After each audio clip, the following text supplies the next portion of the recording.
Recevons Madame Couton Félicité, directrice de l'entrepreneuriat féminin au ministère de la Femme, de la Famille et de l'Enfant. Elle était avec nous hier et quelques précisions à faire avec nous aujourd'hui. Bonjour et bienvenue chez vous.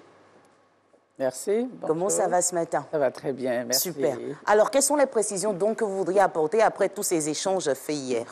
Mais hier, nous avons parlé du thème global de la Journée internationale de la femme. Et ce matin, tout en disant bonjour à nos téléspectateurs, il était bon de pouvoir préciser la contribution que la population en général est en droit d'attendre de la part des femmes dans la réalisation du développement durable. Je rappelle que le thème de la Journée internationale cette année, c'est l'égalité de chances pour un avenir durable en Côte d'Ivoire. Je voudrais rappeler simplement que le développement durable est ce développement-là qui tient compte des besoins du présent sans compromettre ceux des générations futures à réaliser leurs besoins. Il est donc important que la femme puisse contribuer à divers égards. 3 piliers fondent le développement durable: les aspects économiques, sociaux et environnementaux. À ces 3 niveaux, il importe que la femme puisse jouer un rôle majeur.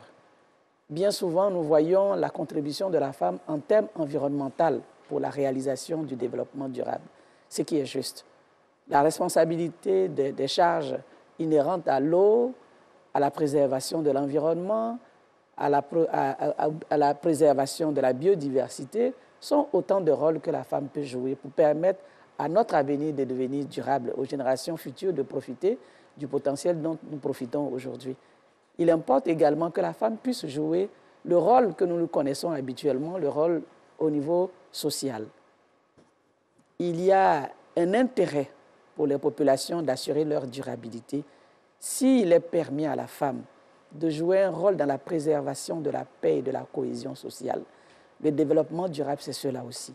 Que l'homme, aussi bien que la femme, puisse contribuer à la préservation de la paix et de la cohésion sociale, sans occulter bien sûr les aspects économiques, sans lesquels il n'y aura pas de développement durable.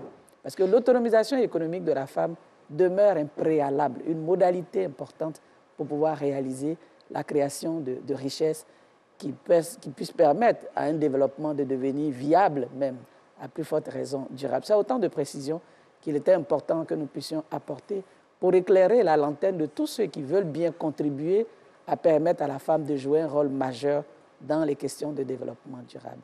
C'est la raison pour laquelle il faut donc accorder beaucoup de chances pour qu'elle puisse jouer l'un des rôles et l'autre que nous attendons qu'elle puisse jouer pour que le développement durable soit une réalité pour notre Côte d'Ivoire. Donc, Naomi, c'est autant de précisions que nous tenions à apporter ce matin. Merci pour ces précisions. Je vous l'ai dit, quand vous parlez, moi, je préfère m'abreuver. J'adore tellement vous écouter exposer.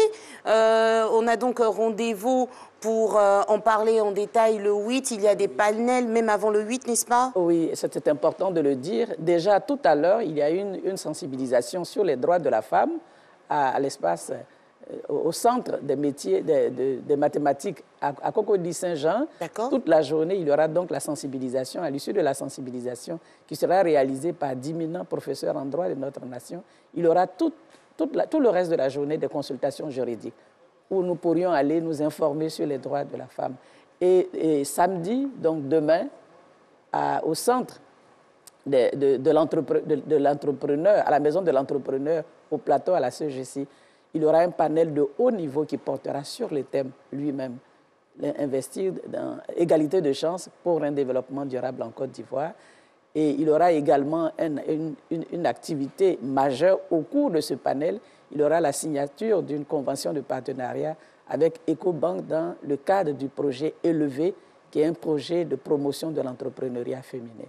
Donc, c'est autant de rendez-vous qui nous attendent avant d'arriver au grand rendez-vous de la cérémonie officielle qui se tiendra, je le rappelle, à la place Agora de Koumassi, dans la commune de Koumassi. Bon, des conventions sont signées, vous vous rencontrez, vous échangez, mais concrètement sur le terrain, est-ce que ça se sent, le changement en faveur des droits de la femme? Progressivement, mais sûrement. Sûrement. Nous allons à petits pas, mais à pas sûrs.